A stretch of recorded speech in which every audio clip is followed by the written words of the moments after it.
రోజులు గడవక ముందే అత్తారింటి వాళ్ళు పెట్టిన నగలు డబ్బులతో పరారైంది ఓ యువతి. 2 లక్షల రూపాయల నగదు 8 తులాల బంగారంతో ఉడాయించింది. వరంగల్ జిల్లా పర్వతగిరి మండలంలో ఈ ఘటన చోటు చేసుకుంది. మండలంలోని ఓ గ్రామానికి చెందిన యువకుడికి మ్యాట్రిమోనీ ద్వారా విజయవాడకు చెందిన యువతి పరిచయమైంది. గత నెల అక్టోబర్ నెలలో వీరు పెళ్లి చేసుకున్నారు. పెళ్లికి పెట్టిన 8 తులాల బంగారం 2 లక్షల రూపాయల నగదుతో పరారైంది. వరుడు యువతిపై ఆరా తీగా యువతి పేరెంట్స్ బంధువులంతా ఫేక్ అని తెలుసుకుని షాక్ తిన్నారు. గతంలో మరో 2 యువకులను సైతం పెళ్లి చేసుకుని ఇదే తరహాలో పరారైందని బాధితుడు చెబుతున్నాడు.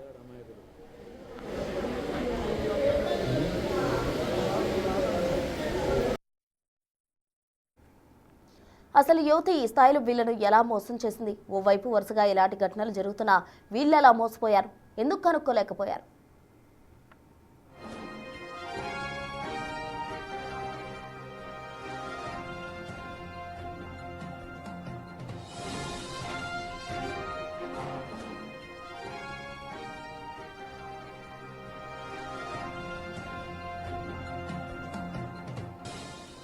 ఫేక్ పెళ్లి చేసుకుని అనంతరం నగలతో యువతి ఉడాయించిన ఘటన వరంగల్ జిల్లా పర్వతగిరిలో చోటు చేసుకుంది. పూర్తి వివరాలు మా ప్రతినిధి వేణు అందిస్తారు. వేణు, చెప్పండి, ఇటీవల కాలంలో ఇలాంటి ఘటనలు వరుసగా జరుగుతూనే ఉన్నాయి. అయినా వీళ్ళు ఎలా మోసపోయారు? ఆ యువతి అంతలా ఎలా మోసం చేయగలిగింది? ఎందుకు ఎవరు క్యాచ్ చేయలేకపోయారు?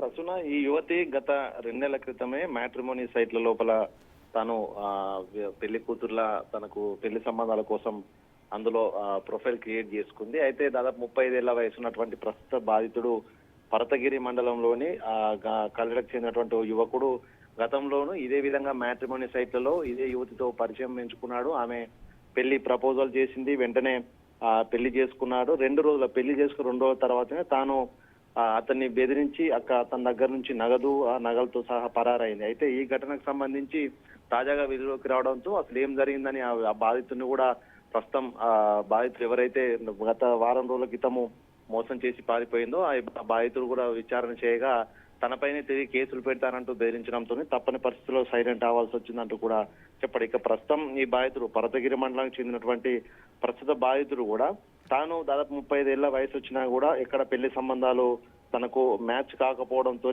తాను ఆ మ్యాట్రిమోనీ సైట్లను ఆశ్రయించాడు. అందులో పర్వతగిరి నుంచి పర్వతగిరి సంబంధించినటువంటి తన ప్రొఫైల్ ఇచ్చాడు. ఆ తర్వాత తనకు 32 సంవత్సరాల వయసు ఉందంటూ ఆ యువతి ఈ యొక్క బాధితుడిని పరిచయం చేసుకుంది. ఇద్దరు సెల్ ఫోన్ నెంబర్లు ఇచ్చిపుచ్చుకున్నారు. వెంటనే దాదాపు పరిచయమైనటువంటి 10-15 రోజుల్లోనే పెళ్లికి ప్రపోజల్ చేసుకున్నారు. అయితే తనకి ఇంకా పెళ్లి కావట్లేదంటూ అటు కుటుంబ సభ్యులు బంధువులంతా కూడా కొంత ఎగతాళి చేస్తున్న క్రమం లోపల తనకు కులానికి సంబంధించిన యువతే కావడంతో తాను కూడా పెళ్లి విషయంలో తనకు సంబంధించి ఆ బ్యాక్గ్రౌండ్ ఏంది, తన కుటుంబ నేపథ్యం ఏందని కూడా ఏది ఆలోచించకుండానే పెళ్లి కొప్పుకున్నాడు. అయితే కుటుంబ సభ్యులందరూ కూడా విజయవాడకు చెందిన యువతి కావడంతో అక్కడ అసలు తన గురించి ఎంక్వైరీ చేయాలని చెప్పినా కూడా వినకుండా తను ఒకవేళ ఎంక్వైరీ చేస్తే తన అనుమానం వచ్చి మళ్ళీ పెళ్లి క్యాన్సిల్ అంటుందనేటువంటి భయంతో తాను కూడా కుటుంబ సభ్యులను కూడా ఒప్పించాడు. సో వాళ్ళకి ఇష్టం లేకున్నా ఒప్పించి 10-15 రోజుల క్రితం పెళ్లి చేసుకున్నాడు. తనకు నగలు పూర్తిగా దాదాపు 8 నుంచి 9 తులాల నగలు కూడా కొనిచ్చాడు. సో వీళ్ళిద్దరూ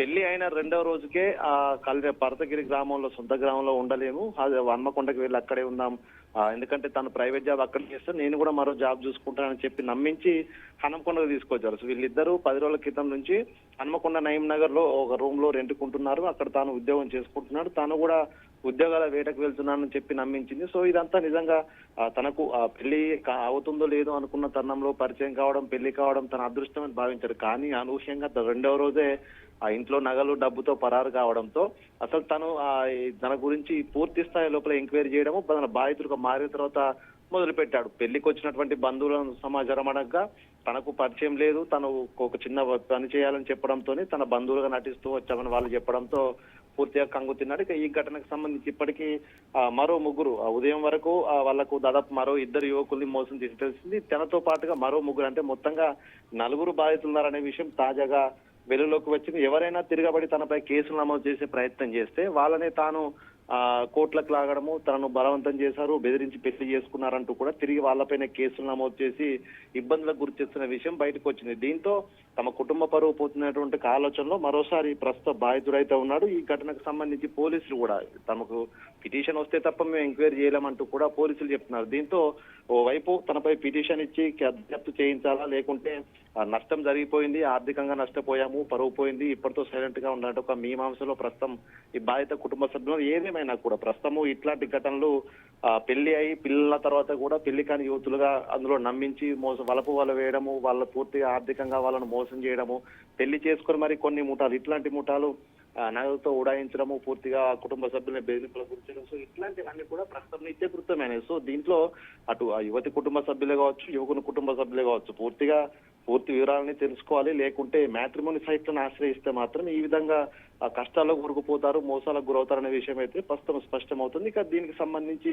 ఈ బాధిత కుటుంబ సభ్యులు పిటిషన్ ఇస్తే తప్ప పూర్తి స్థాయిలో పోలీసులు ఎంక్వైరీ చేసే అవకాశం అయితే లేదు. సో బాధితులంతా కూడా ఇప్పటికే 4 బాధితులు ఒకటయ్యారు కాబట్టి వీళ్ళంతా కలిసి పిటిషన్ ఇస్తే ఈ కిలాడి లేడీకి సంబంధించి గుట్టంతా కూడా పోలీసులు బయట పెట్టే అవకాశం అయితే ఉంది. సో దీనిపై బాధితుల వర్షన్ బట్టే పోలీసుల ముందు వెళ్తారా, లేకుంటే మనం నష్టపోయాం ఇప్పటికే సరిపోతుందంటూ కూడా సైలెంట్ గా ఉంటారు, చూడాలి.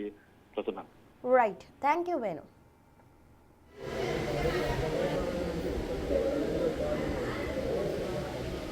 పిల్లగాడు అమాయకుడు.